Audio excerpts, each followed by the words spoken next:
Long years ago, we made a tryst with destiny, and now the time comes when we shall redeem our pledge, not wholly or in full measure, but very substantially. At the stroke of the midnight hour, when the world sleeps, India will awake to life and freedom. When I think Independence Day, I think kite flying, I think flag-colored sweets, and long weekend. And if you're one of those unfortunate middle schoolers, you probably have to write a 250-word essay on how you spent Independence Day. I feel your pain, brothers. And that cycle repeats year in and year out. So that got us wondering, what was 15th August 1947 like? And to answer this question, we invited three people who had celebrated the very first Independence Day. And today we're going to be doing something a little different. We're going to be talking about the people behind the currency, the people who used this, what it meant to them, and the stories they have to tell. First up is a boy named Mrityunjay. Then 6 years old, he woke up in a country that was very different from the one he had gone to sleep in. He probably didn't realize at the time, but he would go on to win one of that country's highest civilian honors. I'd like to share with you my memories of the first Independence Day ever, 15th of August 1947, which I experienced in my village school way down south in Tamil Nadu. I was in class 1 and we all remember the great excitement. We were changing from a colony of a foreign imperialist power into an independent nation. So we hoisted the flag, we all put small flags on our shirts and we sang and heard patriotic songs like Jana Gana Mana, Sare Jahan Se Acha, and some of the INA songs of Subhash Chandra Bose in Singapore, and also remembered the sacrifices made by great leaders from 1857 onwards. The person we spoke with, Dr. Mrityunjay Athre, would go on to restructure banks, airlines, telecom companies, and various other government organizations, and he would win the Padma Bhushan Award. At the other side of the Indian subcontinent, a gentleman named Mr. BVKakkar, then 20, would wake up to a very different country. The problem? No one really knew what country they were in. We were in Malta, Lahore. On 14, Pakistan became independent of 14. So we hoisted Pakistan flag in the Malta Cooperative Society. The idea was that the Suez Canal, we divide Lahore and Malta, might be the border and Malta might come with India. But it didn't. And on the 17th of August, his life was completely upturned. He moved to the Indian side and he found himself doing odd jobs to make ends meet. He would become a celebrated industrialist awarded by then President B.D. Jatti.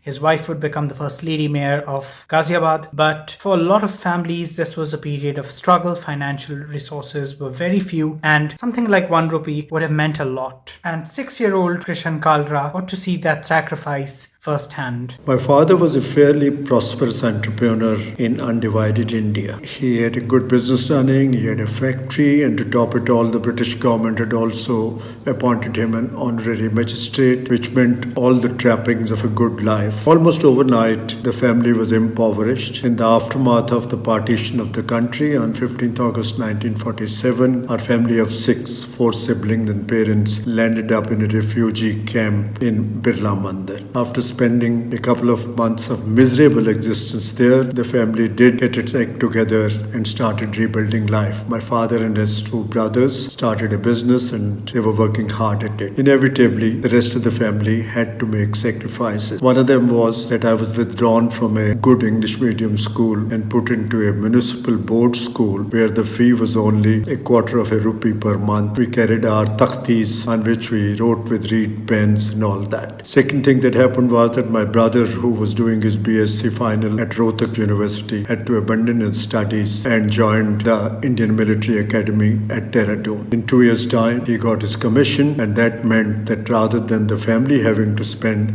on his education, he could contribute to the kitty. The third sacrifice on our part came when I went to Kharagpur in 1958, having got admission in IIT. But once again, within 2 weeks, I had to come back to Delhi because the family calculated that studying at Kharagpur would mean a cost of almost 200 rupees per month, and that could be avoided if I studied at the local Delhi Polytechnic, where the fee was only 15 rupees a month. I would stay at home, walk to the college, which was about 3 to 4 kilometers away, and there'll be very little expense. So these things happened, but despite that, my father and his brothers rebuilt their life, although it meant a lot of savings and a lot of sacrifices on their part. We do respect sacrifices because that's what's made us move from the age of Mountbatten to the age of Mangalyaan. In fact, despite challenges and sacrifices, Mr. Kalra would become the president of the All India Management Association and would go on to lead organizations like FICCI and the PhD Chambers of Commerce, which determined India's industrial policy. But even in circumstances like Mr. Kalra's, money did buy little moments of joy. Before the country switched to a metric system in its currency, the rupee was divided into 64 paisa, and 2 of those paisa made what was called a taka at that time, which was usually the daily pocket allowance for children from poor families like ours. There were many things that one could buy with a taka. One could buy a samosa, one could buy golgappas, couple of them, or an aloo ki tikki. But 2 things that I still recall with a lot of amusement is my sister and I would often pool our takas and go to where the Coca-Cola truck was parked. Coca-Cola was new to India and their 6-ounce bottle was priced at 4 annas. However, to promote, they would go to schools and give out coupons which entitled you to buy one for 1 anna. So our 2 takas got us a bottle of what they call Taste the Thunder. Another interesting thing that happened was that my grandfather offered to give me a taka as a prize if I would go and fetch the evening milk from the dairy. The challenge there was that one had to keep a keen eye on the milkman's fat wife who would be milking the buffaloes, and she was known to wind a small hose around her fat belly which would be full of water, and she would surreptitiously release that into the bucket. So it was my duty to make sure that she wasn't able to do that, and if I got the milk home without being diluted with water, I got the taka. One of the best things about currency is that every piece of currency has a story to tell. Maybe it was part of someone's kiraya, maybe it bought someone a coke. And we're very grateful to Mr. Kalra, Mr. Kakkar and Dr. Atre for joining us and sharing some of those stories with us. So if you liked this episode, please give it a like, subscribe, and I wish all of you a very, very happy Independence Day. Jai Hind. Peace out.